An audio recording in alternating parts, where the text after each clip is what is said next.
If you are sick of these wildfires, or maybe you're just tired of breathing smoke every single year, I highly encourage you to watch this entire video, and if you like it, share it with everyone you know.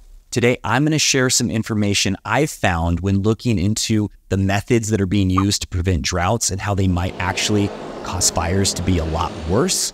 We're going to talk about this old school method to create fire breaks that's being implemented down in Utah.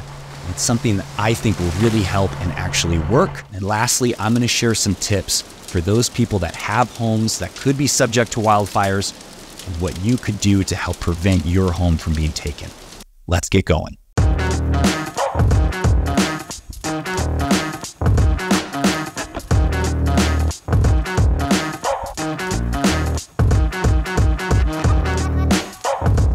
Hi guys, and welcome to another episode of Living Life in North Idaho. My name is Trent, and I've lived in this area for 31 years.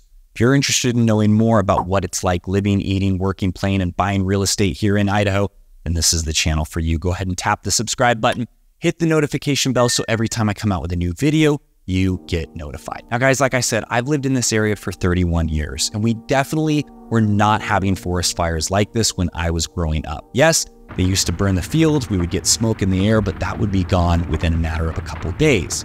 Lately, these fires are filling the skies with smoke. You're breathing this stuff for sometimes a week or two at a time. These are getting worse. They're getting closer to where we live. So I really hope that you watch this entire video because there's some really good information. And the only way we're going to fix this, I believe, is if we get involved. Because personally, when you look at the way things are going, this just looks like something they're going to blame on climate change. And if this gets bad enough, they're going to start implementing some emergency rules. And we all saw how that went down just a few years ago. It's not very good, not very effective. Most of it doesn't work. So let's start with how serious a problem is this and why is this happening? Well, we all know that fires can happen for many, many reasons. It can be just carelessness, somebody throwing a cigarette butt out of their car. Can actually be from target practice when you're shooting at a target, can spark off of a rock. That can cause a forest fire, can be lightning, can be a lot of different things. But why are these forest fires growing so quickly and getting so big? Well, in my research, what I found is that Idaho over the last 15 years has been doing a thing called cloud seeding. You may or may not have heard about this. What they do is they take planes up into the air and they have these flares attached to the wings, and they light these flares off, which emit silver iodide into the sky. They do this around rain clouds in order to, what they theorize is, make the molecules attract to each other and bring more precipitation down to the ground. Problem with this is, they've been doing it for 15 years, and the research is purely hypothetical. Other cloud seeding programs have also shown increases in rainfall of about 15%, but have failed to meet the standards of the scientific community. And so the scientific community, according to this Vox News article, says that's not enough to prove anything. We don't know what the effects of this are going to be, and so a lot of them suggest that we stop.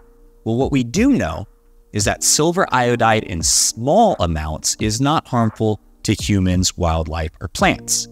But when it gets to a certain level, it can actually cause the breakdown of plants. It can stop photosynthesis, which can ultimately dry out plants and trees and make them more flammable.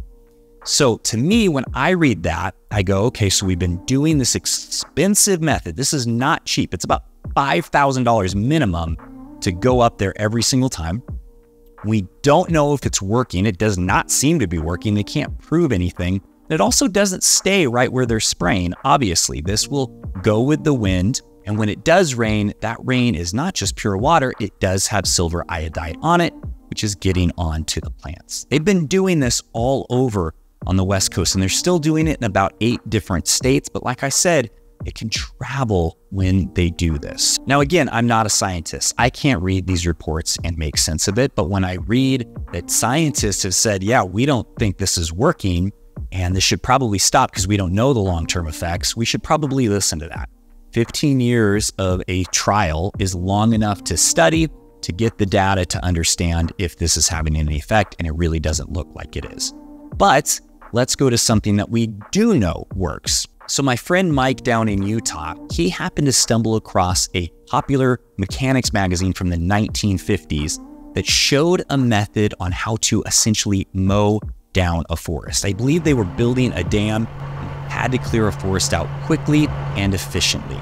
And the way they did it is they take two large bulldozers and they have a big cable that's attached to each one and then a metal buoy that drags behind them. Now the purpose of this is that the bulldozers will move at the same speed and that cable will stay up about 3 or 4 feet and knocks over the pine trees. And why this is good is it replenishes the soil. Sap from pine trees is not good. It's actually like napalm in a forest fire, and it's no good for the animals and it wrecks the soil. So by replenishing the soil, you can plant something new. By doing this method as well, you can clear out 120 acres in one day with 2 or 3 guys and these machines. It's incredible. For lumberjacks, I was told it would take about 30 days to clear 120 acres, and they can do it in one. So then they burn the pine trees to further replenish the soil, and then they plant aspen trees. Now, why aspen trees, you might be asking? Well, aspen trees are fire retardant, and they provide a food source for wild animals. It's also a lot easier for animals to walk through aspen trees than it is pine trees, so you end up bringing back wildlife. It really is incredible. And so he's been doing this on his own mountain that he owns down in Utah, and it's working. The state of Utah has hired him for some contracts to do it in certain areas, and it's proven to work. He's actually spent millions of his own dollars redeveloping this because what he read in the magazine wasn't exactly specific, and so he had to figure out what works and what doesn't. He's been trying to get this in front of Congress. You know what they tell him?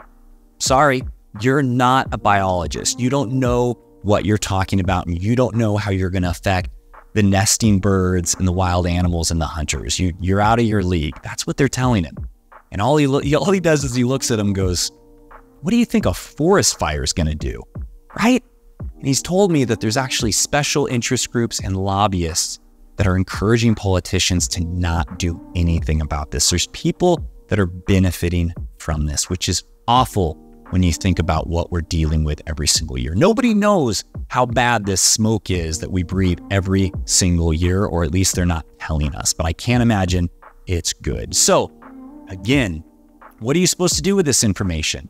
You share this video. If you happen to know your city council member or your local politician, or get this to your governor, get this to your senators, they can't ignore it if we're all talking about it. So I highly encourage that you share this with people and get this information out there so that these stupid special interest groups and lobbyists can't stop us from fixing the problem. Again, this isn't going to stop forest fires, but it helps mitigate them. It helps keep it to a manageable size. And like I said, even if we stop doing everything, we shut the world down and we start implementing that method that my friend Mike is using, it's still going to take about 10 years to get these forest fires to a manageable size.